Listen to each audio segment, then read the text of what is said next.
आखिर में कहना पड़ा, उठा हूं तात।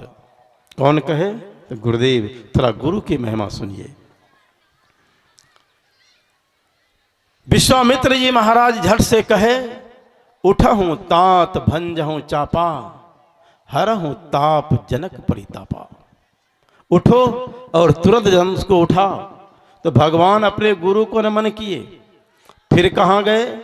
धनुष के पास गए और धनुष उठा नहीं लिए, बल्कि भगवान आंख बंद कर लिए। आंख बंद करके क्या किए? तो गोस्वामी जी लिखे, गुरु ही प्रणाम मन्ना। आंख बंद करके पहले अपने गुरु विश्वामित्र जी महाराज का स्मरण किए, उनके चरणों में नमन किए, और नमन करने के बाद पता भी नहीं चला, कोई देख भी नहीं पाया, धनुष उठाया, टूट भी गया। कहने का मतलब, लक्ष्मण जी यहां शांत बैठे हैं और वहां एक शब्द जनक इनकी मां को कह रहे हैं, एक शब्द नहीं बोल रहे, और वहां पर लक्ष्मण जी को नहीं कहे, लेकिन तन गए, क्योंकि वहां राजा का पुत्र बन करके गए थे, राजपुत्र थे। वहां राजा का धर्म था, यहां तपस्वी का धर्म था। एक शब्द नहीं बोल रहे। अब बहुत जब सुन लिए, तब लक्ष्मण जी क्या बोले? बोले लखन मधुर मृदु बानी। शब्द कितना सुंदर है। बोले लखन मधुर मृदुबानी। मृदु इतना मीठा, शहद से भी मीठा। ज्ञान विराग भक्ति रस सानी। ज्ञान की बात कहे, वैराग की बात कहे, और भक्ति की बात कहे, इधर उधर कुछ नहीं। लक्ष्मण जी महाराज डायरेक्ट ज्ञान वैराग भक्ति की बात कहे, और गुहनिषाद लक्ष्मण जी को अपना गुरु बना लिए। लक्ष्मण जी गुरु बने हैं, और लक्ष्मण जी को गुहनिषाद अपना गुरु धारण किए। यह मानस में लिखा है, गुरु बना लिए लक्ष्मण जी महाराज को। लेकिन अब बोले क्या? ज्ञान की बात, वैराग की बात, भक्ति की बात। यह ज्ञान क्या है? तो साक्षात ज्ञान स्वरूप भगवान राम वहां पर है। वैराग के प्रतीक लक्ष्मण जी महाराज स्वयं हैं, और भक्ति स्वरूपा मां सीता हैं। तीनों का जो अपूर्वभूत भक्ति ज्ञान वैराग की बातें सब जगह सब कोई करते हैं, लेकिन यह तीन शब्द के संक्षेप में लक्ष्मण जी महाराज एक बात कहे। गोस्वामी जी महाराज लिखे, काहो न को सुख दुख कर दाता, निज कृत कर्म भोग सुनहु भ्राता। कितना मधुर बात में बोले। इस ज्ञान वैराग भक्ति का निचोड़ है सिर्फ कर्म।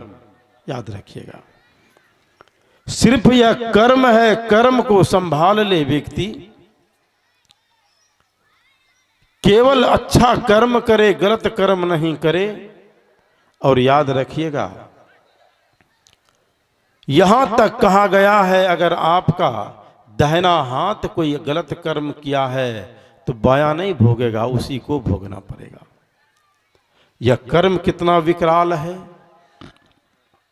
कर्म गति टारे नहीं टरे का यह कर्म जो अगर आपका बन गया है, लाख प्रयास कर लीजिए, यह लाख प्रयास के बाद भी आपका यह कर्म छूटने वाला नहीं है। इतना ही नहीं, आप समाधि की अवस्था में चले जाइए, अगर आपका कर्म बना है तो वह भोगवा करके ही रहेगा, चाहे आप किसी अवस्था में चले जाएं। लक्ष्मण जी महाराज कहे, काहो न को सुख दुख कर दाता। हमारे जीवन में जो आज सुख है और आज जो हमारे जीवन में दुख है, यह कोई दिया नहीं है, हम स्वयं लेकर के आए हैं। क्योंकि जब वहां से जीव को भेजा जाता है तो कई जन्मों के कर्म को, सुख दुख को उसको दे करके भेजता है, और समय आने पर हम केवल यहाँ भोगते हैं, और सही माने में जो हम लोग यहाँ आते हैं कर्म का फल भोगने के लिए ही आते हैं। दूसरा कोई तात्पर्य नहीं है, केवल हम अपना कर्म भोगने के लिए आते हैं। जो मेरा बन चुका है वहां से भेजते हैं, अब जाकर के यहाँ सुख दुख भेजते हैं। हमने कहा था कल, अगर आपको बहुत सुख हो रहा है तो किसी जन्म का पुण्य है, सुख हो रहा है, लेकिन आपका पुण्य उस सुख से नष्ट हो रहा है। वह सुख आपके पुण्य को नष्ट कर रहा है, और आपके जीवन में किसी प्रकार का दुख है तो आपके पाप को वह दुख नष्ट कर रहा है। याद रखिएगा, दुख अगर है तो नष्ट कर रहा है। जैसे एक मांडव्य ऋषि हुए। मांडव ऋषि जंगल में तप कर रहे थे। राजा के यहां कुछ चोर ने चोरी किया। जब वह भागा तो पीछे सिपाही लग गए। देखा कहीं जगह छिपने का नहीं है, तो वह चार चोर उसी कुटिया में उस सामान को रख दिया और कुटिया के पीछे छिप गया। मांडव ऋषि ध्यान में मग्न थे, वह तो समाधि अवस्था में थे। सिपाही आया, देखा कि अरे ये तो यही चोर है। बगल में चारों थे वहां पर, उनको भी पकड़ा और मांडव ऋषि को भी ले गया। मांडव ऋषि को जब ले गया और चारों को पकड़ के ले गया तो उस पांचों को सूली की सजा हुई, यानी गुदा मार्ग में सूल पर एक खंभे पर लटका दिया गया कि अब मर जाएगा। चार तो मर गया, लेकिन मांडव ऋषि नहीं मरे। और क्यों नहीं मरे? क्योंकि यह तो योगी थे। योग बल से, यह योग बल से उसको थाम लिया और जीवित रहा। चारों मर गया, मांडव ऋषि पड़ा रहा और महीनों तक पड़ा रहा। कितना दर्द होता होगा सूल में। राजा को आश्चर्य हुआ, यह महात्मा सूल पर टिका हुआ है और अब तक शरीर नहीं छूटा।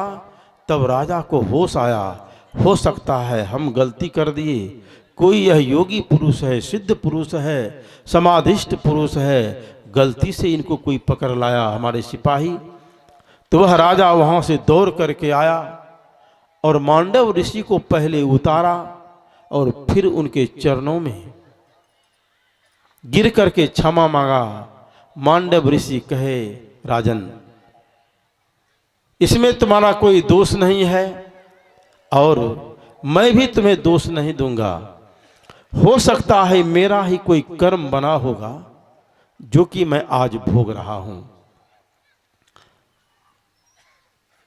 मांडव ऋषि चला और सीधा धर्मराज के पास पहुंचा और धर्मराज से जाकर पूछा,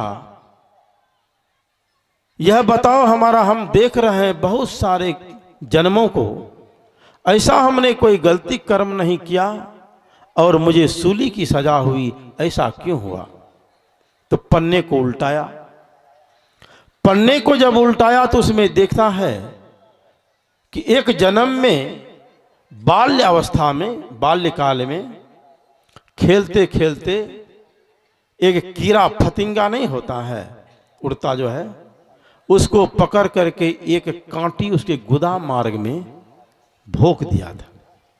अब आप देख लीजिए यह कर्म क्या है। कर्म गति गति टारे नहीं टड़े, लाख प्रयास कर लीजिए। कहा महाराज यही दोष है? कहा उस समय तो हम अचेत थे और हमारी उस समय तो चेतना नहीं था, उतना ज्ञान नहीं था। हमने अज्ञान में यह कार्य किया, फिर तूने ऐसी सजा क्यों दिया? क्या किसी बच्चे को होश रहता है? तो मांडव ऋषि धर्मराज को श्राप दिया, अब तुम भी धरती पर जाओ, और धरती पर जब तुम दुख सुख कर्म को देखोगे तब जाकर तुमको पता चलेगा कि तुम सबको जो सजा दे देते हो तुमको अनुभव होगा। तब धर्मराज स्वयं विदुर बनकर के उत्पन्न हुए। ये विदुर जी महाराज जो हैं महाभारत में, ये धर्मराज के अवतार हैं और उन्हीं के शाप से यहां पर आए। कहने का मतलब कर्म गति कभी टरता नहीं है। जैसे